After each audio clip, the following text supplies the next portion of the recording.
A phone call from my brother's wedding planner delivered some shocking news.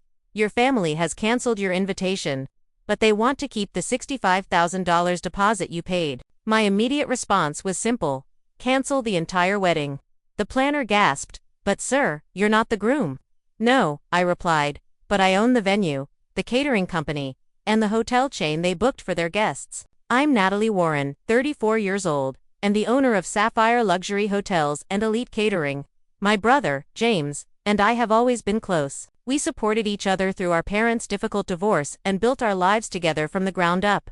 When he got engaged, I was thrilled to contribute a $65,000 deposit for his dream wedding at one of my most beautiful venues. Then, just last week, his wedding planner called with news that broke my heart.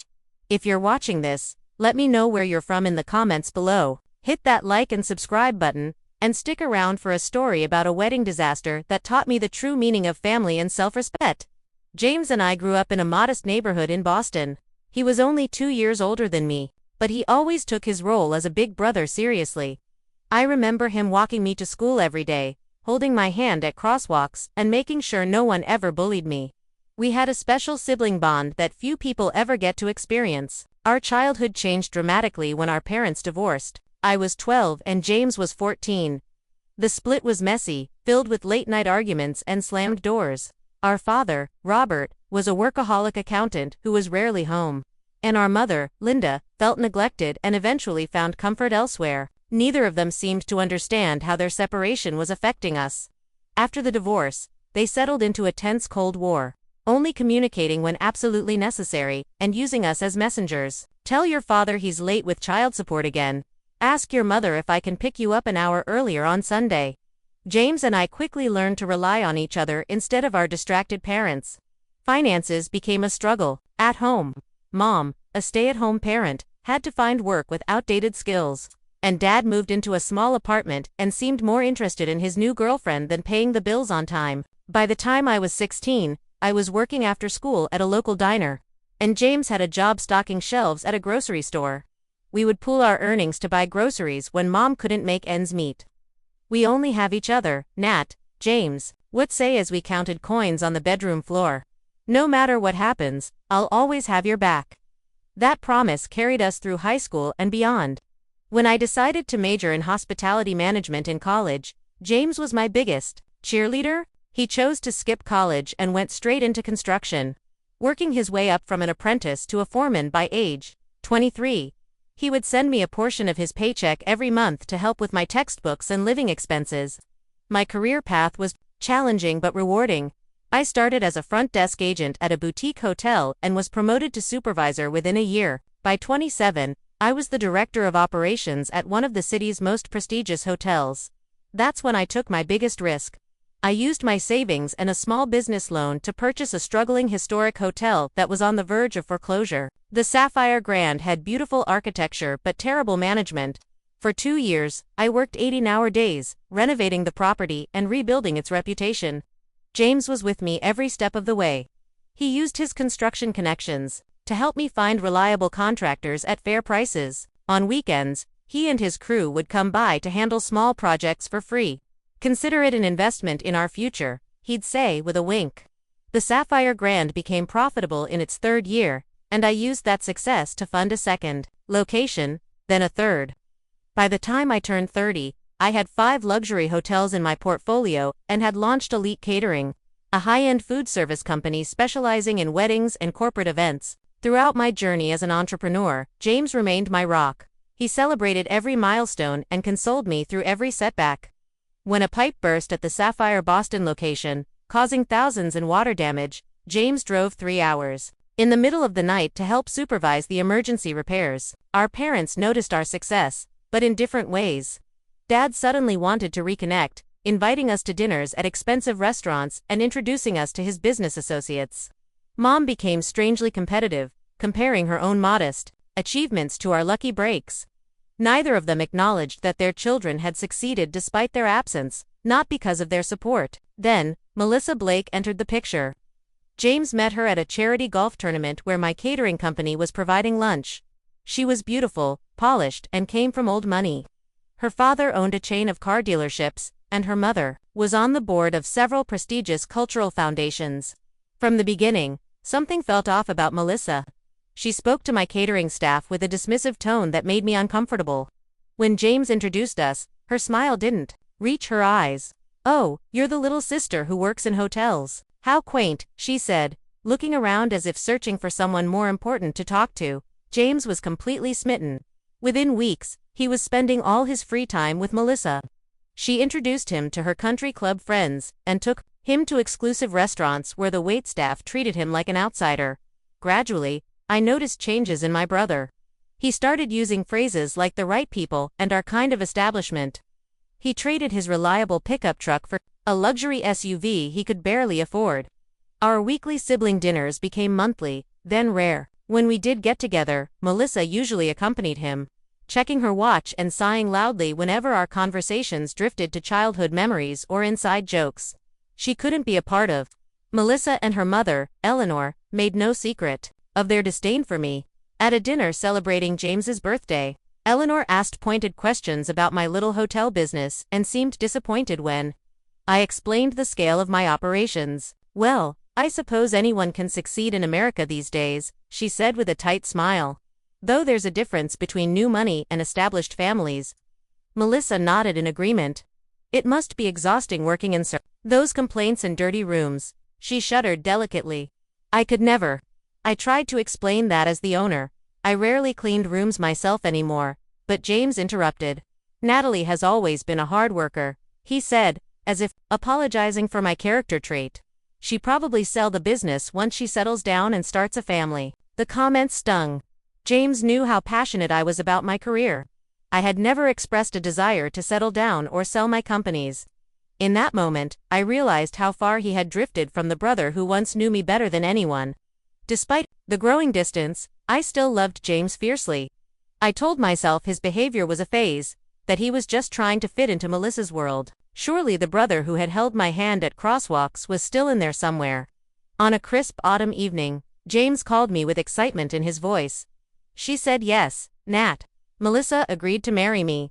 His happiness was contagious, and I found myself genuinely thrilled for him, despite my reservations about his fiancée. "That's wonderful news, James. Tell me everything. How did you propose?" I curled up on my sofa, ready to hear the romantic details. He launched into the story of his elaborate proposal at the Blake family's summer home in the Hamptons. He had arranged for a private chef, a string quartet, and thousands of rose petals scattered across the beach. The ring was a 4-carat diamond that had cost him nearly 6 months of savings. "It sounds perfect," I said, ignoring the knot in my stomach. The extravagance seemed unlike the practical brother I had grown up with. "Have you set a date yet?" "Melissa wants a June wedding. Her mother says the best venues book up a year in advance, so we need to start planning immediately." He paused. "There's just one problem. The places Eleanor suggested are either already booked or way beyond our budget." I could hear the stress in his voice. James made a good living as a construction manager, but the Blakes lived in a different financial stratosphere. I knew he was worried about measuring up to their expectations. "What about the Sapphire Grand?" I suggested. "The ballroom can hold 300 guests, and the gardens would be beautiful for a June ceremony." There was silence on the other end. "I don't know, Nat. Melissa has her heart set on the Rosewood or the Peninsula." The Sapphire Grand was just rated above both in Luxury Travel magazine, I pointed out. "And as the owner's brother, you'd get preferential booking and significant discounts." After more hesitation, James promised to discuss it with Melissa. 3 days later, he called back. "Melissa will consider the Sapphire Grand, but she wants to see it first, and she's concerned about the catering. Her mother knows several celebrity chefs. Tell her elite catering can create any menu she desires," I said, trying to keep the irritation from my voice. "We have 2 Michelin-trained chefs on staff." The tour of the Sapphire Grand was tense. Melissa and Eleanor walked through the grand ballroom with critical eyes, whispering to each other and taking notes. My hotel manager, Anthony, presented our most luxurious wedding package while I showed them the bridal suite with its panoramic city views. "The space is adequate," Eleanor conceded reluctantly. "But the color scheme is all wrong for Melissa's vision." "Would you be willing to reupholster the ballroom chairs and replace the draperies?" I blinked in surprise. "We could certainly add chair covers and decorative elements to match your color palette," I offered. Complete reupholstery of 200 chairs would be quite costly and unnecessary. Melissa pursed her lips. Mother, perhaps we should continue looking at the rosewood. James shot me a pleading look. I recognized that expression from our childhood, when he needed me to compromise to keep the peace. With a deep breath, I smiled at my future sister-in-law. Why don't you show me your Pinterest board? I'm sure we can find creative solutions to transform the space into exactly what you're envisioning. That concession opened the floodgates. Over the next hour, Melissa detailed her dream wedding, which seemed to have been lifted straight from a royal ceremony. She wanted imported flowers, custom lighting installations, a champagne fountain, and a 10-tier cake. When Anthony discreetly provided a preliminary estimate, James went pale. Even with my owner's discount, the wedding would cost well over $100,000. That was when I made a decision that would change everything. As my gift to you both, I said, I'd like to cover the venue and catering deposit. I'll contribute $65,000 toward your special day. James's eyes widened. Nat, that's too generous. We can't accept that. But Melissa and Eleanor exchanged glances. That would be lovely, Melissa said quickly. We accept your generous offer. Even for a successful business owner like myself, $65,000 was a significant amount. It represented the profit from several months of operations. But I told myself it was worth it to support my brother and perhaps build a bridge with my new extended family. The planning process began immediately. Melissa hired Victoria Hayes, one of the city's most exclusive wedding planners, to coordinate the details. I expected to be included in the major decisions given my financial contribution and ownership of the venue. But I quickly discovered I was mistaken. Melissa scheduled tastings with my catering team without inviting me. Victoria sent emails about architectural changes to the ballroom without copying me on the correspondence. When I asked James about being excluded, he seemed uncomfortable. Melissa just wants to make sure everything is perfect, he explained. She feels there might be a conflict of interest if you're too involved since it's your business. I swallowed my hurt feelings and tried to respect their process. However, the situation became increasingly difficult as Melissa and Eleanor made demanding and often unreasonable requests. They insisted that my staff remove a historic chandelier from the ballroom because it didn't match Melissa's color scheme.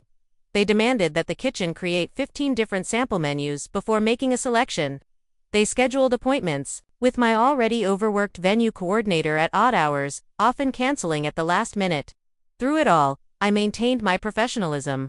I wanted this wedding to be perfect for James, even if it meant tolerating Melissa's behavior. My staff, loyal to me, did their best to accommodate the endless demands, though I could see the strain on their faces. You're a saint, Anthony told me after a particularly difficult meeting with Eleanor. If she weren't your future family, I would have shown her the door weeks ago. The $65,000 deposit was officially processed 6 months before the wedding date. I signed the paperwork myself, specifying that it covered the venue rental, a basic catering package, and hotel rooms for the wedding party. Additional costs for upgrades, special requests, and guest accommodations would be billed separately. As the wedding date approached, I expected to receive my formal invitation. When the 3-month mark passed with no envelope in my mailbox, I casually mentioned it to James during one of our increasingly rare phone conversations. Oh, the invitations went out last week, he said vaguely. Melissa handled the guest list.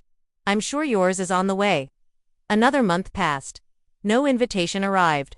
I told myself there must have been a mix-up with the mail or that perhaps they assumed I didn't need a formal invitation since I was so closely involved with the venue. Still, a sense of unease began to grow in the pit of my stomach. The first truly alarming sign came when my cousin Dana called to thank me for her invitation to James's wedding. The invitation is gorgeous, she gushed. That gold foil embossing must have cost a fortune, and the handwritten note from Melissa was such a nice touch. My heart sank. I had received neither an invitation nor a handwritten note. When I checked with other family members, I discovered they had all received their invitations weeks ago. That evening, I called James directly. Is there something I should know about the wedding? I asked, trying to keep my voice steady. Everyone else seems to have received their invitations. There was a long pause. Melissa has been handling the guest list, he finally said. I'll check with her and get back to you. 3 days later, I still hadn't heard from him. I decided to take a more direct approach and texted him. Need to finalize my attendance details. For your wedding, should I bring a +1? What color dress would coordinate with the wedding party? His response was vague and evasive, still working out some details. We'll let you know soon. Around the same time, I noticed other concerning patterns. The bridal shower had apparently happened the previous weekend, but I hadn't been invited. Photos appeared on social media showing James, Melissa, and both families at what looked like an engagement photo shoot in the botanical gardens. Again, I had not been included or even informed. During a routine check-in with my hotel staff about the wedding arrangements, I learned that Melissa had requested a meeting to review the seating chart for the reception. Curious, I asked to see a copy. My name was nowhere to be found. There must be a mistake, I told my events coordinator. I'm the groom's sister. She looked uncomfortable. Miss Blake was very specific about the seating arrangements. She personally reviewed each name multiple times. The situation came to a head 1 month before the wedding, when our parents organized a family dinner. It was the first time in years that both my mother and father would be in the same room, a testament to the significance of James's marriage. The dinner was held at an upscale downtown restaurant with James, Melissa, both sets of parents, and me, in attendance. From the moment we sat down, the tension was palpable. Melissa kept whispering to her mother and shooting glances in my direction. When the conversation turned to wedding details, they spoke in vague terms, changing the subject whenever I asked specific questions. During the main course, Eleanor made a comment that sent a chill down my spine. It's so important to have the right atmosphere at a wedding, she said, swirling her wine glass. The proper guests, the right connections. A wedding is not just a celebration, it's a statement about your place in society. Melissa nodded in agreement. Some people simply don't understand the social implications of a high event, she added, looking directly at me. Running hotels is one thing, but appreciating true elegance is quite another. My father, never particularly perceptive about social dynamics, laughed uncomfortably. Natalie understands elegance just fine. Her hotels are top-rated in the luxury category. Eleanor's smile didn't reach her eyes. Yes, but there's a difference between serving the elite and being one of them, isn't there? The implication was clear. In their eyes, I was the help, not a social equal. I looked at James, expecting him to defend me, but he was studying his plate intently, avoiding eye contact. My mother, perhaps sensing my distress, attempted to change the subject. Natalie has been so generous with her contribution to the wedding. The venue looks absolutely stunning. Melissa's response was swift and cutting. Yes, the financial arrangement has been helpful, though we've had to make substantial upgrades to bring the space up to standard. I felt as if I had been slapped. My flagship hotel, the jewel of my business empire, was being described as substandard by a woman who had never worked a day in her life. The Sapphire Grand is a 5-star establishment, I said evenly. We host diplomats, celebrities, and, yes, society weddings on a regular basis. Of course you do, dear, Eleanor said, patting my hand condescendingly. And we appreciate your establishment's effort to accommodate our vision. After dinner, I tried to speak with James privately, but Melissa intercepted us. James, darling, we need to discuss the rehearsal dinner with Daddy, she said, pulling him away. The look she gave me was triumphant, almost smug. Later that week, I received a disturbing message from a friend who worked at the country club where Melissa was a member. She had overheard Melissa laughing with her bridesmaids about the hotel girl who thought she was invited to the wedding. She actually thinks she'll be sitting at the family table, Melissa had reportedly said, as if we would want someone like her front and center in the photos. But we need to keep her happy until the big day since she controls the venue. Another bridesmaid had asked, what about the money she contributed? $65,000 is a lot to take without including her. Melissa's response chilled me. That money is already spent. What's she going to do? Ask for it back. Besides, James says she's loaded. She'll get over it. I confronted James that evening, calling him and demanding answers. Am I invited to your wedding or not? I asked bluntly. Because from what I'm hearing, Melissa has other ideas. James sighed heavily. Nat, it's complicated. Melissa and her mother have very specific ideas about the guest list. They're concerned about maintaining a certain atmosphere. An atmosphere that doesn't include your only sister. The sister who gave you $65,000 toward this wedding. My voice cracked with emotion. You don't understand the pressure I'm under, James said defensively. Melissa's family moves in important circles. This wedding could open doors for both of us. Since when do you care about important circles? I demanded. What happened to the brother who used to say we only needed each other? People grow up, Natalie, they change. Maybe you should try it sometime, instead of holding on to the past. His words were like daggers to my heart. Is that Melissa talking, or you? I asked quietly. This conversation is not productive, he said, his voice cold. I need to go. Melissa and I have an appointment with the florist. As I hung up the phone, I felt a deep sense of loss. The brother I had known and loved my entire life was slipping away, replaced by someone I barely recognized. Still, I clung to the hope that this was temporary madness, that the real James would return once the wedding stress had passed. I decided to make one last attempt to salvage our relationship. I sent James a heartfelt email, reminding him of all we had been through together and expressing my hurt at being excluded from his important day. I assured him that I would continue to ensure the wedding venue and catering were perfect, regardless of my personal feelings, because that was what family did for each other. His response was brief and formal. Thank you for your understanding. I will speak with Melissa about the guest list situation. Days passed with no further communication. The wedding was now just 1 week away, and I had begun to accept that I might not be attending my own brother's ceremony. Despite providing the venue and a substantial financial contribution, then came the phone call that would change everything. It was a Tuesday afternoon when my phone rang, displaying an unfamiliar number. I was in the middle of a budget meeting with my executive team but decided to answer in case it was related to the wedding. Hello, is this Natalie Warren? A professional female voice inquired. Yes, speaking, I replied, stepping out of the conference room. This is Victoria Hayes, the wedding planner for the Warren Blake ceremony scheduled at the Sapphire Grand next Saturday. Her tone was crisp and businesslike. I'm calling regarding your deposit payment of $65,000. My heart skipped a beat. Yes, is there an issue with the payment?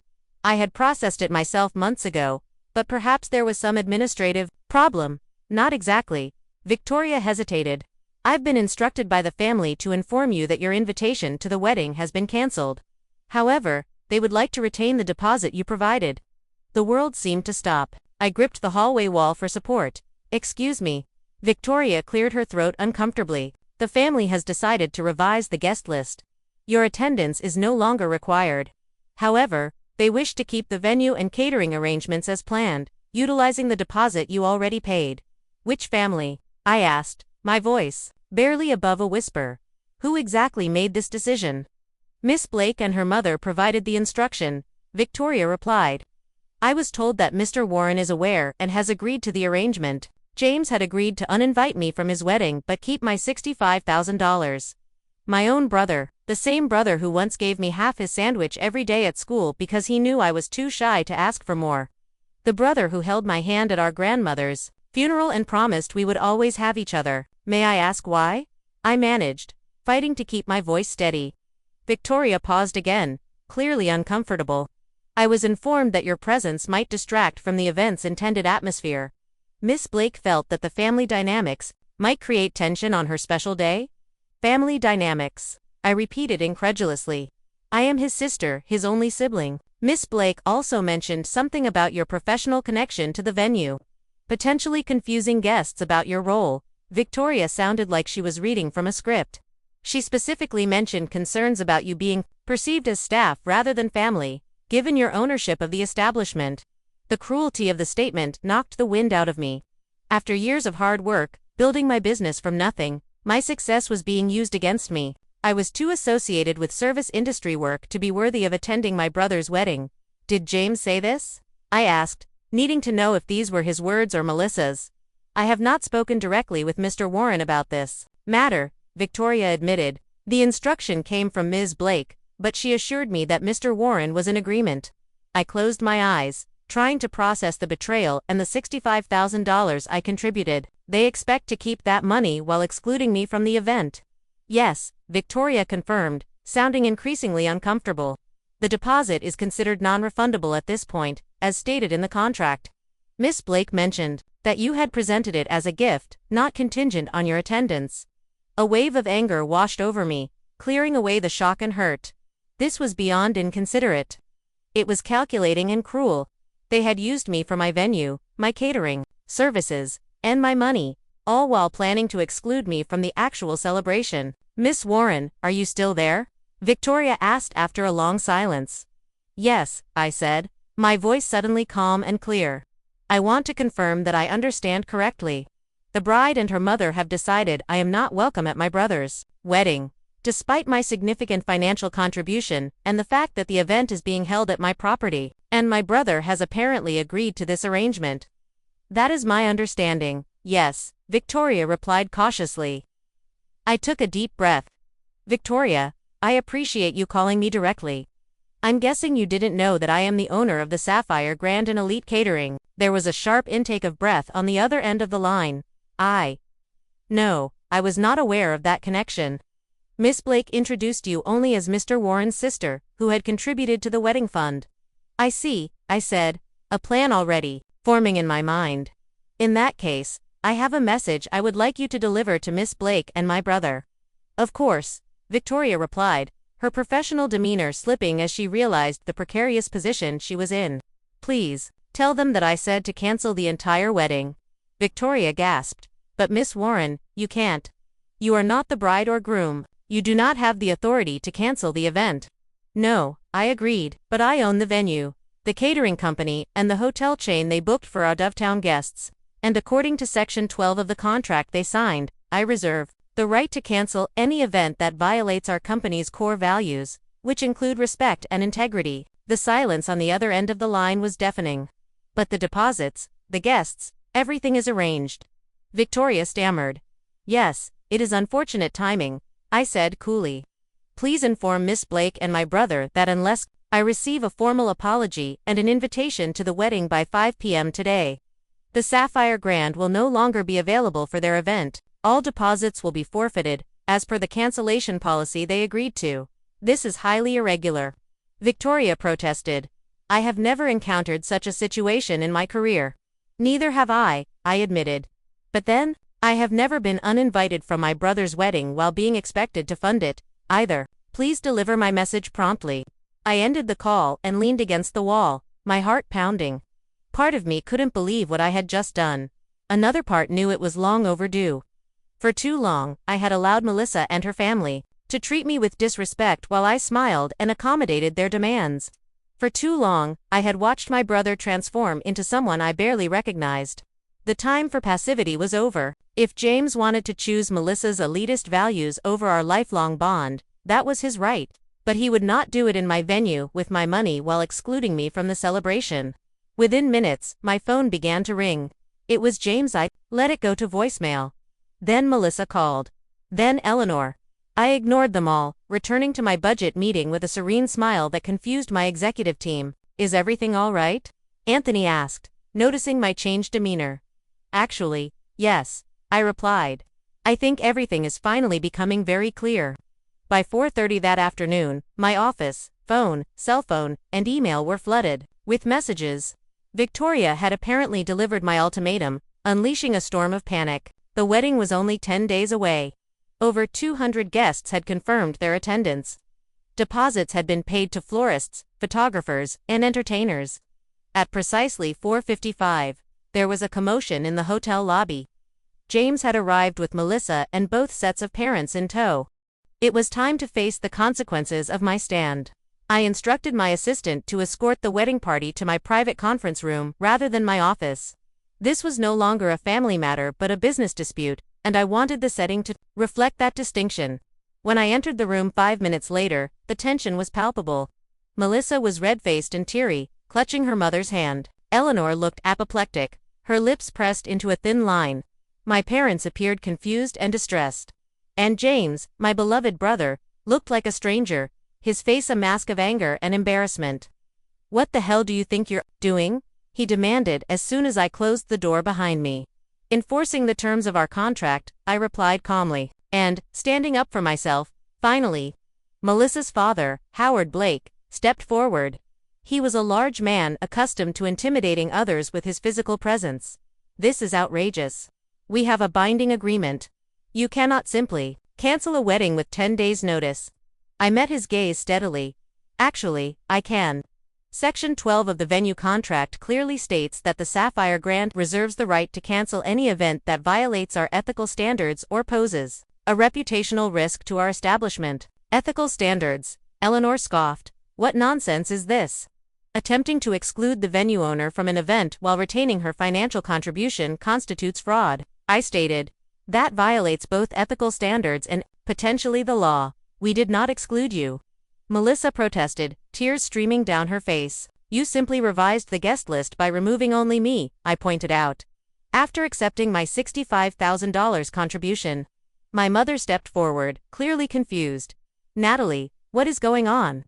Why would you not be invited to your own brother's wedding? I looked at James, giving him the opportunity to explain. He avoided my gaze, staring at the carpet. Perhaps James or Melissa would like to explain their reasoning, I suggested after the silence stretched uncomfortably. This is a misunderstanding, James finally said, his voice lacking conviction. Victoria must have confused the instructions. Victoria Hayes, who had been quietly observing from the corner of the room, straightened her spine. I followed Miss Blake's instructions, exactly as they were given to me. I was told to inform Miss Warren that her invitation had been rescinded, but that the deposit would be retained. Eleanor waved her hand dismissively. This is ridiculous. So there was a miscommunication about the guest list. It happens with large events. That is no reason to threaten the entire wedding. This was not a miscommunication, I said, firmly. This was a deliberate decision to exclude me while keeping my money. You offered that money as a gift. Melissa snapped, dropping all pretense of civility. Gifts don't come with conditions. Actually, they often do, I countered.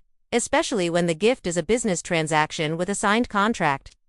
Howard Blake pulled out his cell phone. This is absurd.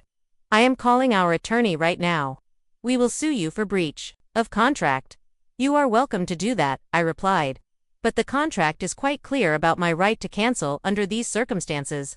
Additionally, I have documentary evidence of the bride's intent to defraud me by accepting my financial contribution while planning to exclude me from the event. That is a serious accusation, Howard growled. Yes, it is, I agreed. Almost as serious as telling your daughter it's acceptable to take $65,000 from someone and then ban them from the event they funded. My father, who had been uncharacteristically quiet, finally spoke. James, is this true? Did you agree to exclude your sister from your wedding? James looked trapped, his eyes darting between Melissa and me. It's complicated, he muttered. It's actually quite simple, I said, feeling a strange calm despite the chaos. Either I am welcome at my brother's wedding as a full and respected family member, or there will be no wedding at the Sapphire Grand. Melissa burst into fresh tears. You can't do this, everything is arranged. Our guests are arriving from Europe next week.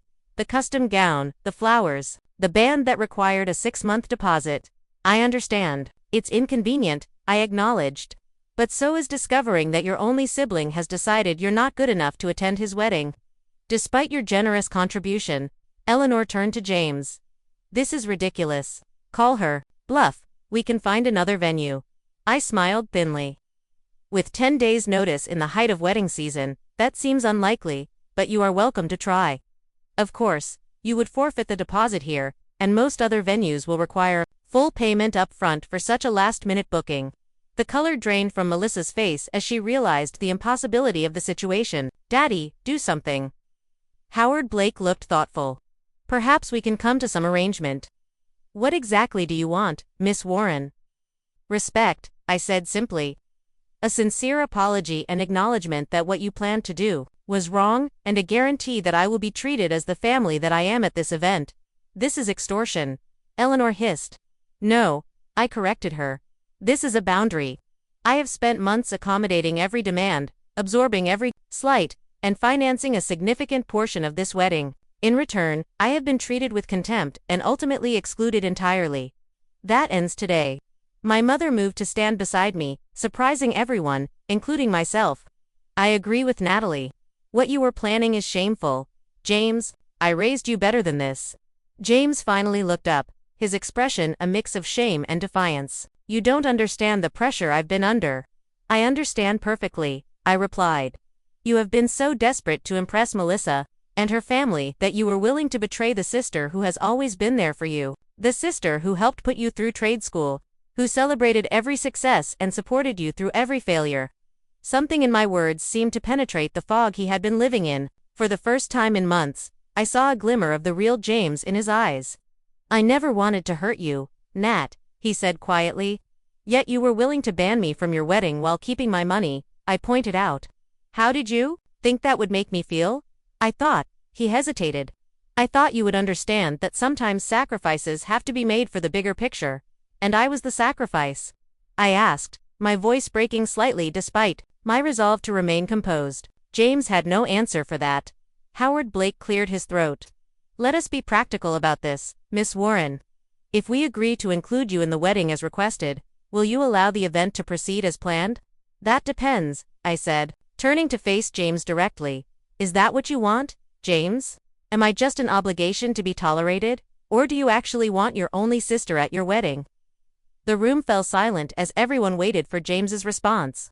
This was the moment of truth, not just for the wedding but for our relationship going forward. James looked at Melissa, then at me, then down at his hands. I want you there, Nat, he said finally. I always did. I just got caught up in everything. The planning, the expectations, the pressure to make everything perfect. Perfect for whom? I asked softly. He had no answer for that, either. Melissa stomped her foot in frustration. This is my wedding. I should decide who attends. It is our wedding, James corrected her, seeming to find his voice at last. And Natalie is my sister. She should be there. She deserves to be there. The look Melissa gave him was venomous. After this stunt, you still want her there? She just threatened to ruin our entire wedding.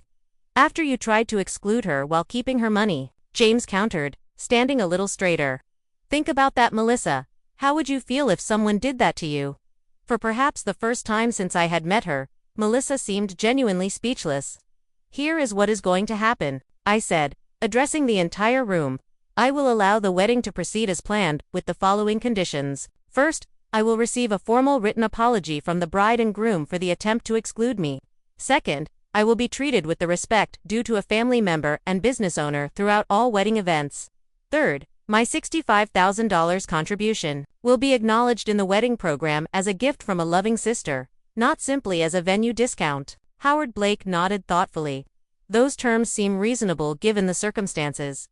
Father, Melissa protested. Enough, Melissa, he said firmly. Miss Warren has us over a barrel, and you know it. More importantly, she is right. What you and your mother planned was inappropriate and potentially illegal. We are fortunate she is willing to work with us at all.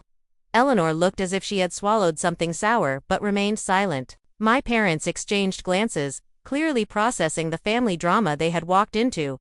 Do we have an agreement? I asked, looking directly at James. After a moment's hesitation, he nodded. Yes, and, Nat, I'm sorry. I should have never let things get this far. It was a start, but I knew we had a long way to go to rebuild the trust that had been broken. Still, for the first time in months, I felt like I might eventually get my brother back. Then the wedding will proceed as scheduled, I said, opening the conference room door to signal that our meeting was concluded. Victoria will coordinate with my staff on the final details. As the group filed out, James lingered behind. When we were alone, he turned to me with tears in his eyes. I really am sorry, Nat. I don't know who I've become these past few months. Neither do I said honestly. But I hope you figure it out before you say I do. Marriage is hard enough when you're being true to yourself. He nodded slowly, seeming to really hear me for the first time in months. Thank you for not giving up on me, even when I deserved it.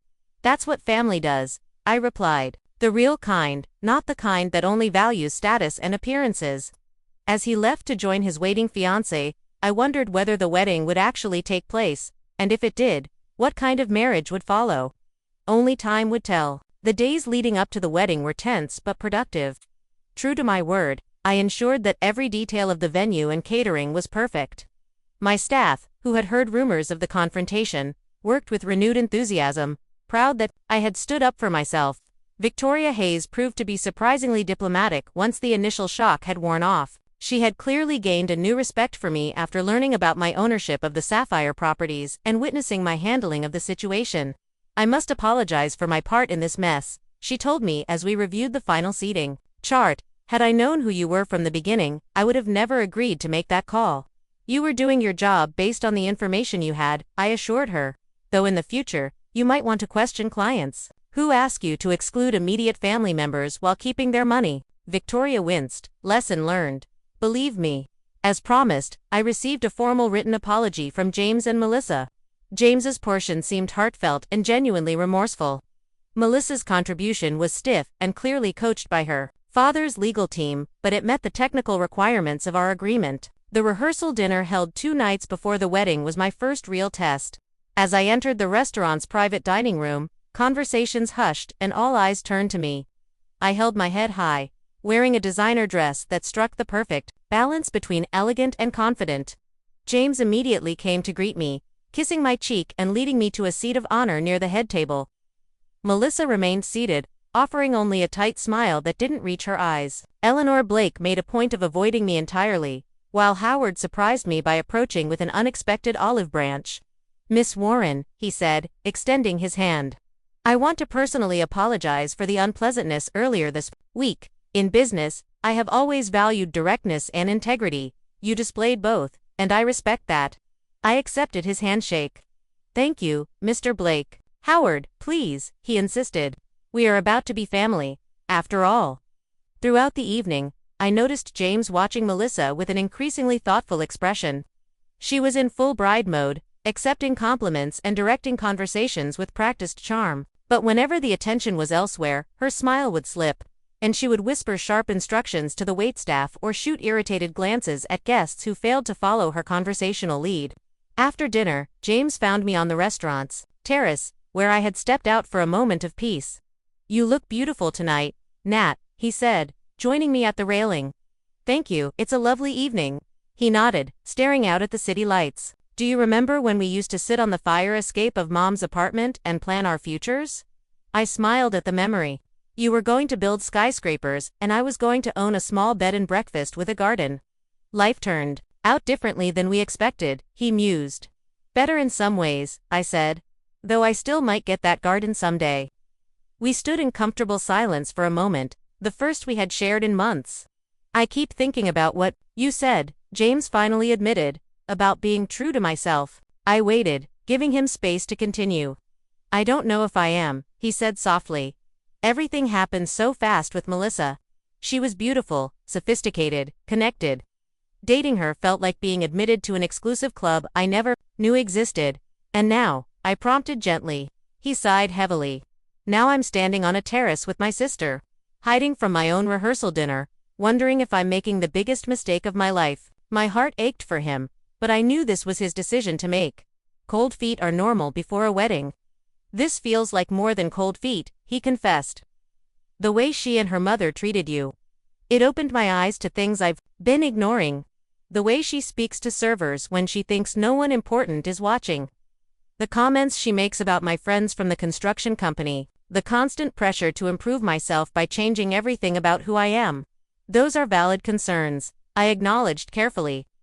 But the wedding is in 2 days, he continued, running a hand through his hair. Everything is paid for. Guests are arriving from all over. Canceling now would be a disaster, more of a disaster than a divorce in a year, or 5 years, or 10 years, with children involved. I asked softly.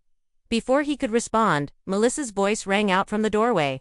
There you are. Everyone is asking where you disappeared. 2. The mask slipped back into place as James turned to his fiancée with a practiced smile. Just getting some air with Natalie. We'll be right in.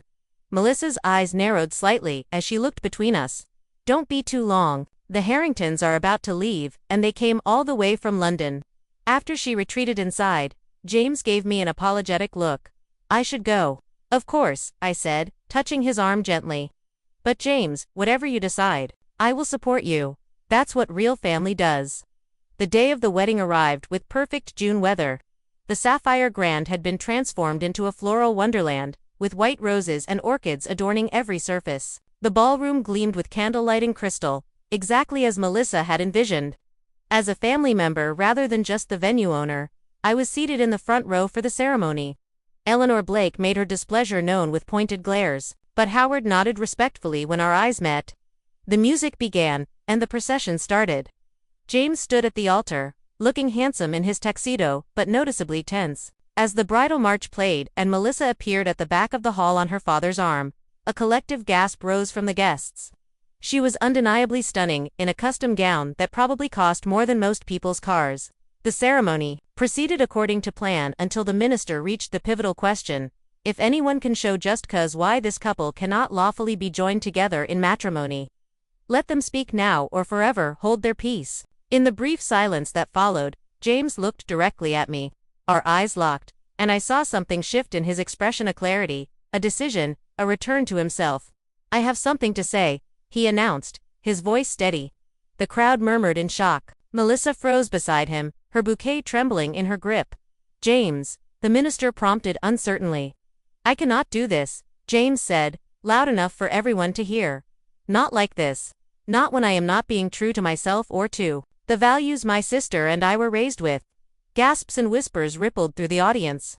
Melissa's face contorted with rage and embarrassment. "What are you doing?" she hissed. James turned to face her directly. "I'm sorry, Melissa. You are beautiful and accomplished, and you will make someone very happy someday. But that someone is not me. I have been trying to become someone I am not, to fit into your world. And, in the process, I nearly lost the person who has always been there for me." He looked at me again, and I saw my brother, my real brother, in his eyes once more. "This wedding is cancelled," he announced to the stunned crowd. "I apologize for the inconvenience, and thank you all for coming." What followed was chaos. Melissa collapsed into her mother's arms, wailing dramatically. Eleanor shouted about lawsuits and ruined reputations. Howard Blake surprisingly remained calm, directing his attention to managing his wife and daughter's reactions rather than threatening James. My brother walked straight to me, took my hand, and led me out of the ballroom, away from the uproar. In the quiet of my office, he finally broke down.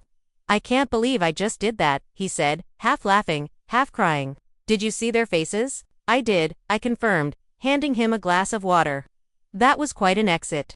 "I'm going to pay for it, financially and socially," he acknowledged. But the moment the minister asked that question, I knew I couldn't go through with it. All I could think about was how Melissa and her mother treated you. How they were willing to exclude you while taking your money. And I realized that if I married her, I would be endorsing that behavior. I would be becoming one of them. "What will you do now?" I asked. He shrugged, looking suddenly lighter despite the circumstances. "Go back to my apartment. Return to work. Start over. It will be embarrassing for a while, but at least I'll be living authentically." I squeezed his hand. "I'm proud of you, James. That took real courage." "I learned it from my little sister," he said with a warm smile, "the hotel girl who built an empire while staying true to herself." In the following days, James faced the fallout from his decision. The Blakes demanded repayment for their portion of the wedding expenses, which he agreed to handle over time. Some of Melissa's society friends spread unkind rumors about him, but his true friends stood by his side. As for me, I had my brother back, and that was worth more than any business deal or social connection. The Sapphire Grand suffered no lasting damage to its reputation. In fact, Victoria Hayes later told me that my handling of the situation had earned respect in professional circles. "Everyone knows the Blakes can be difficult clients," she confided. "The fact that you stood your ground while maintaining professionalism has only enhanced your standing." 1 month after the non-wedding, James and I resumed our tradition of Sunday brunches, something we hadn't done since Melissa entered the picture. As we shared pancakes and coffee, he looked more like himself than he had in years. "I got a call from Eleanor Blake yesterday," he mentioned casually. "She wanted to let me know that Melissa is dating a hedge fund manager now. Apparently, they met at a charity gala 2 weeks after our wedding was supposed to happen." "That was fast," I remarked. James laughed. "I'm not surprised. I think I was always more of an accessory than a partner to her, the successful contractor with the rugged good looks who could be molded into an acceptable society husband. And now I'm dating someone new, too," he admitted with a sheepish smile. "Remember Sarah from the city planning office? We always got along when I was submitting permits. She called to check on me after hearing about the wedding, and we ended up talking for hours." "Sarah is wonderful," I said sincerely. "Smart, kind, and she values you for who you actually are. That makes all the difference." James agreed. "She wants to meet you properly. By the way, I told her all about my amazing sister who saved me from making the biggest mistake of my life." "I would love that," I said. feeling a warmth that had nothing to do with the summer sunshine streaming through the window. The wounds caused by Melissa and her family would take time to fully heal, but James and I were rebuilding our bond, stronger and wiser than before. Sometimes it takes nearly losing someone to realize how valuable they truly are.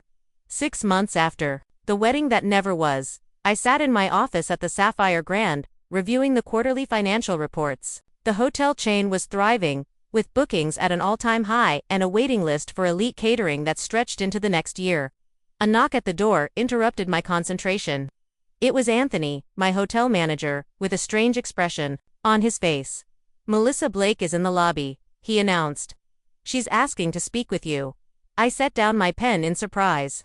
"Melissa, did she say what this is about?" "No, but she seems different. Less imperial, if you know what I mean." Curiosity got the better of me. "Send her up." When Melissa entered my office, I barely recognized her. Gone was the perfectly coiffed society princess, with designer clothes and flawless makeup. This Melissa wore simple jeans, a sweater, and minimal cosmetics. Her hair was pulled back in a casual ponytail. "Thank you for seeing me," she said, her voice lacking the entitled edge I remembered. "I know this must be unexpected. Please have a seat," I offered, gesturing to the chair across from my desk. "What can I do for you?" Melissa sat down, folding her hands nervously in her lap. "I came to apologize." Properly this time, not with some lawyer-drafted statement. I raised an eyebrow but remained silent, waiting for her to continue. "What I did to you was inexcusable," she admitted. "Trying to exclude you from James's wedding while keeping your money was not just rude. It was cruel and potentially criminal. I was so caught up in creating the perfect society wedding that I lost sight of basic human decency." "What brought on this revelation?" I asked, genuinely curious. She sighed. "After James left me at the altar, I was angry and humiliated. I blamed everyone but myself. I quickly started dating Curtis, a hedge fund manager my mother introduced me to, thinking I could just replace James and move on. I heard about that," I acknowledged. "Curtis proposed after just 6 weeks," Melissa continued. "My mother was thrilled his family has even more money than we do, but then I overheard him talking to his friends about me." Her voice cracked slightly. "He said I was high maintenance but good arm candy for client meetings. He said he could train me to be the perfect corporate wife." "That sounds painful," I said, feeling an unexpected twinge of sympathy. "It was a wake-up call," she admitted. "For the first time, I saw myself through someone else's eyes, and I didn't like what I saw. I broke off the engagement and started therapy." My mother was furious, but my father supported my decision. Surprisingly, Howard seemed to have more self-awareness than Eleanor, I observed. Melissa nodded. "Dad pulled me aside after the therapy announcement and told me something I'll never forget. He said, 'Melissa, I indulged your mother's social climbing because I thought it made her happy. But it turned her into someone I barely recognize, and now it's doing the same to you.'" Powerful words, I murmured. "It has been a difficult few months of self-examination," she continued. "I've had to confront some ugly truths about myself and how I treated people, especially you and James. The therapist helped me see that my behavior stemmed from deep insecurity. Despite all the privilege I grew up with, I never felt good enough on my own merits." I studied her closely, looking for signs of manipulation or insincerity. To my surprise, I found none. "I don't expect forgiveness," Melissa said, meeting my gaze directly. "I just wanted you to know that I recognize the harm I caused, and I'm working to become a better person." "I appreciate that," I said carefully. "Genuine apologies are rare. There's one more thing," she added, reaching into her purse. "This is for you." She handed me an envelope. Inside was a cashier's check for $65,000. "Your deposit," she explained. "It should have been returned to you immediately. After the wedding was canceled, it was wrong of me to try to keep it." I stared at the check in surprise. "Thank you. This is unexpected." "It's the right thing to do," she said simply, standing to leave. That's all I wanted to say. "Thank you for seeing me." As she turned to go, I found myself asking, "Have you spoken to James?" She paused at the door. "No, I thought about reaching out, but I decided that would be selfish. He seems happy with Sarah, from what I've heard. He deserves that happiness without me complicating things." With that, she was gone, leaving me to ponder the strange encounter. People could change, it seemed, if they were willing to face their mistakes honestly. That evening, I met James and Sarah for dinner at my newest hotel property. They were glowing with happiness, clearly well-matched in values and temperament. Sarah was warm, intelligent, and treated the waitstaff with genuine kindness, something I noticed immediately. "You'll never guess who came to see me today," I told James over dessert. When I recounted Melissa's visit and apology, his eyes widened in disbelief. Melissa Blake admitted she was wrong and returned the money voluntarily. "Are you sure it was really her and not an imposter?" I laughed. "It was her, though a very different version from the woman you almost married." James shook his head in wonder. "People can surprise you, I guess. Though I'm grateful every day that I didn't go through with the wedding." Sarah squeezed his hand affectionately. "So am I, selfishly. The whole experience taught me something important," I reflected. For years, I defined success by my business achievements. I worked endless hours building the Sapphire brand, sometimes at the expense of personal relationships. I took pride in being self-sufficient, never needing to ask for help. "You have always been the strong one," James agreed. "But strength is not about handling everything alone," I continued. "Real strength is knowing when to stand up for yourself, when to set boundaries, and when to walk away from situations that diminish your worth. If I hadn't found the courage to confront you and Melissa about the wedding exclusion, I might still be letting people take advantage of my generosity while treating me as less than." "I'm sorry I put you in that position," James said. Quietly, "We both learned from it," I assured him. "And our relationship is stronger for having weathered that storm."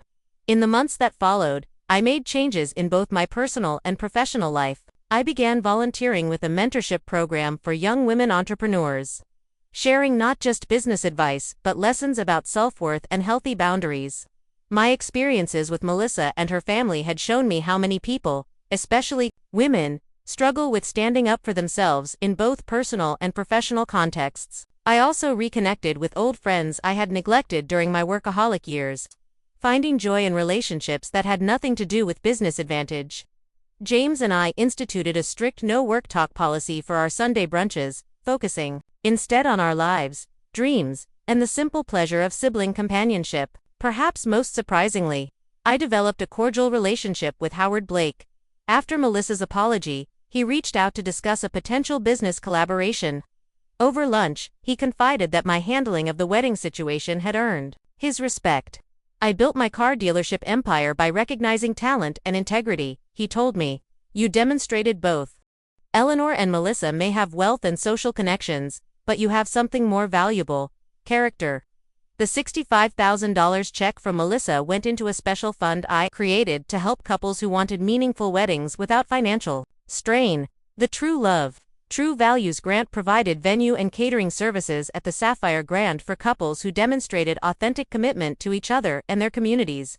As for my brother, he and Sarah became engaged a year after the non-wedding disaster. They planned a simple ceremony in the garden of my newest hotel property, with only close friends and family in attendance. When James asked me to be his best woman, I accepted with tears of joy.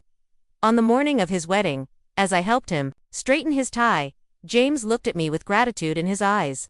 "You saved me from making the biggest mistake of my life," he said, "not just by stopping the wedding with Melissa, but by reminding me of who I really am and what actually matters." "That's what family does," I replied, echoing the words I had spoken during our confrontation a year earlier. "The real kind, not the kind that only values status and appearances." The lesson I learned through that painful experience was profound. True self-worth comes not from what you accomplish or who accepts you, but from honoring your own values and refusing to compromise them for approval or advantage. Sometimes, the most loving thing you can do for yourself and others is to say no when someone tries to diminish your worth. The path to healing began with that difficult stand, continued through rebuilding authentic connections, and led to a life richer in meaning than I could have imagined. By refusing to accept disrespect, I had not only preserved my dignity but helped others, including Melissa, confront important truths about themselves. Life offers many tests of character. The wedding that never happened became one of mine, revealing strengths I didn't know I possessed and values I would never again compromise. In standing up for myself, I discovered that self-respect is the foundation upon which all meaningful relationships must be built. You cannot control how others treat you, but you always have the power to decide what treatment you will accept. Sometimes, saying no is the first step toward saying yes to the life you truly deserve. Have you ever had to stand up for yourself? when someone tried to take advantage of your generosity? Share your story in the comments below. And if this resonated with you, please hit the like button. Subscribe to hear more life lessons, and share with someone who might need this reminder of their own worth. Thank you for listening to my story, and remember, your value is not determined by those who fail to see it.